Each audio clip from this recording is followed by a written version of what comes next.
This is the Altitude Daily Podcast. Everything you can't miss from today on Altitude Sports Radio. Mosher, Lombardi, and Kane. Nikola Jokic turned 30.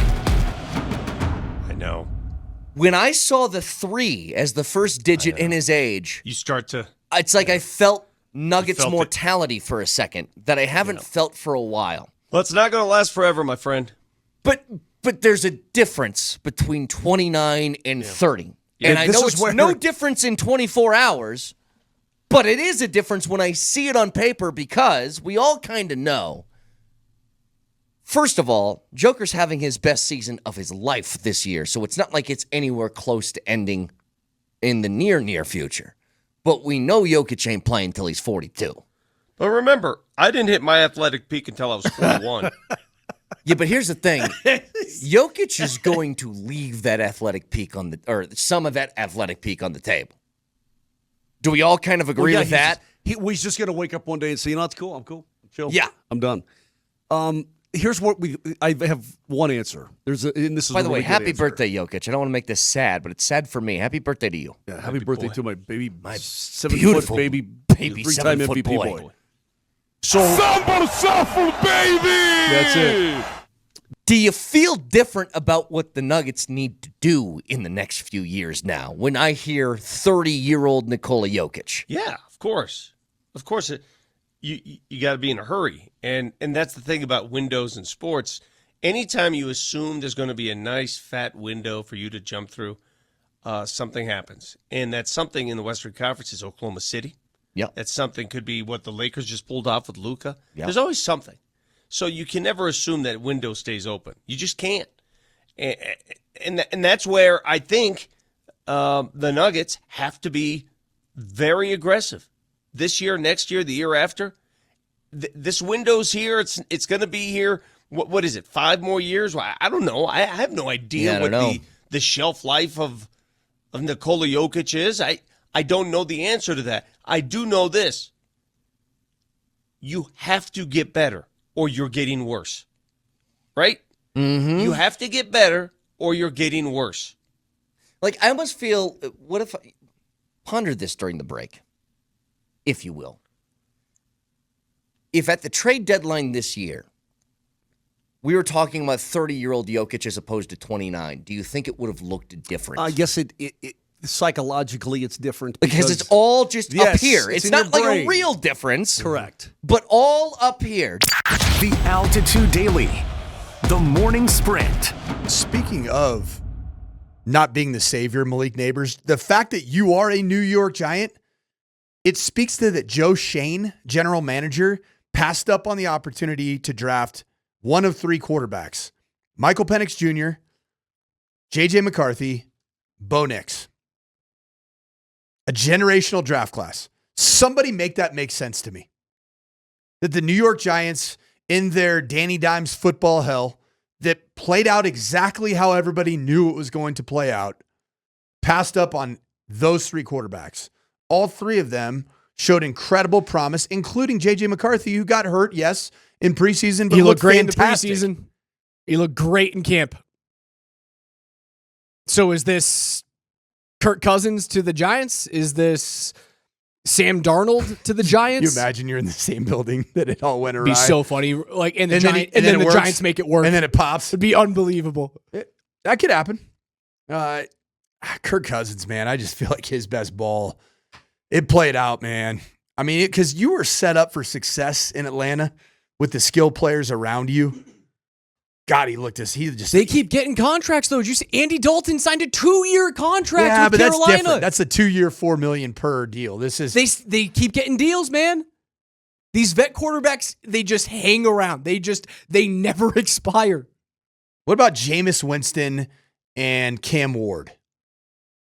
Like have Jameis Winston be the vet that you sign and Cam Ward be the rookie that you kind of bring him along in due time with. I don't know. If you're drafting for Malik Nabers, doesn't seem like Malik wants a young guy there. I mean, he knows Jameis Winston's capable of making Jerry Jeudy look like a 150-yard receiver on the way that Malik regular Nabers basis. just spoke about what he wants in a quarterback is a backhanded way, whether he meant it or not, of going, I don't want anything to do with the 2 quarterbacks in this draft. He threw a Shedeur in downtown New York, and he's like, "Yeah, I want to vet." Yeah, I don't want those guys. That's essentially what he's saying. He's going, "Well, we're drafted all the way up there." Nope. Well, we can do that next season. Thank you very much. You know what the great thing about all of it is, man? Joe Shane still has a job.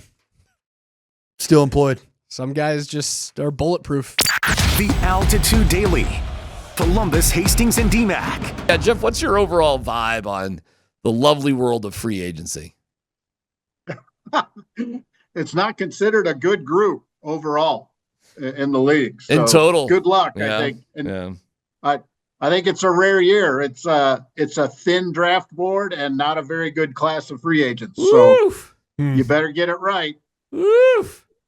Well, does that make you more apt to spend on the right free agent then, if it's that more, if it's that much more thin out there? Well, yeah, that's going to happen. I mean, I think the top guys who are actually in the market could get a little bump because of that. It's not that they're bad players or they've had poor careers. It's that a lot of the top guys at each position are coming off injury or had an injury last season, one of the two, and a bunch of them are over 30 and some are over 33. And in the NFL world, that's always something GMs consider, even though in real life, that's a pretty good sweet spot in your 30s, but in the NFL, not so much. So I think that's the reason for the concern, just the number of guys with some kind of injury flag in the free agency pool. And, it's one of those things. Are you paying for who the player was or for the player you're going to get? Inside linebacker then. Let me give you 3 guys that I think are in pretty good shape that might have Broncos interest. Tyler Loves Greenlaw, Nick Bolton, and Zach Bond. What's your vibe on those 3 dudes?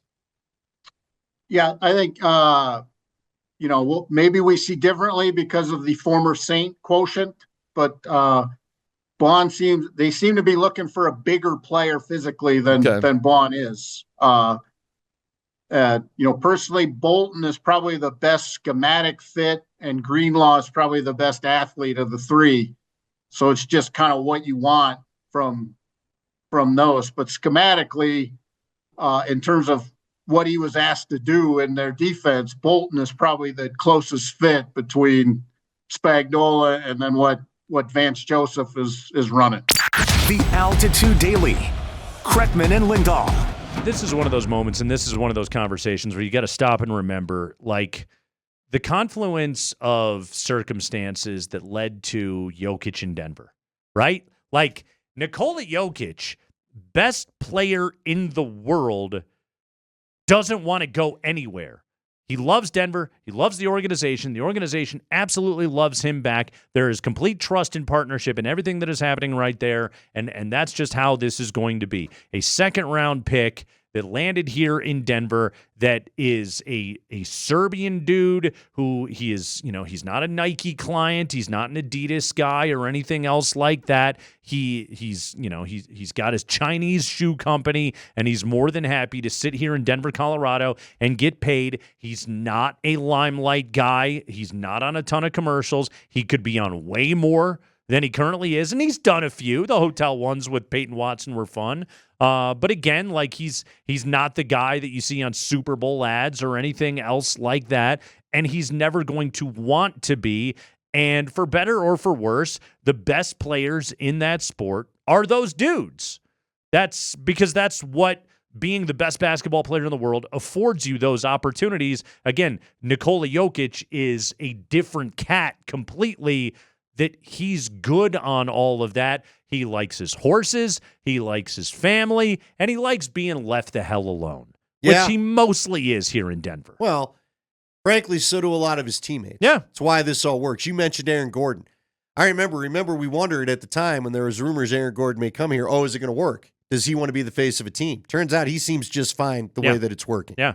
Mr. Nugget right there. Aaron Gordon. Absolutely. Happy birthday, Nikola Jokic. Again, if you would have told us back in 2015-16 when he was third in the Rookie of the Year voting, that guy was about to become, we would look forward a decade and say, that's the best basketball player in the world. He's won 3 MVPs. He's won an NBA championship for the Denver Nuggets. It's all almost too unbelievable. And it's good to sit back for a moment every now and then and just remember, like, how incredible it is that this guy is here, that he plays in this city for this team. It's amazing. We're not the Lakers. We're not the Celtics. The damn Denver Nuggets have the best player in the world. And as a result, they have a chance to win a championship any given year.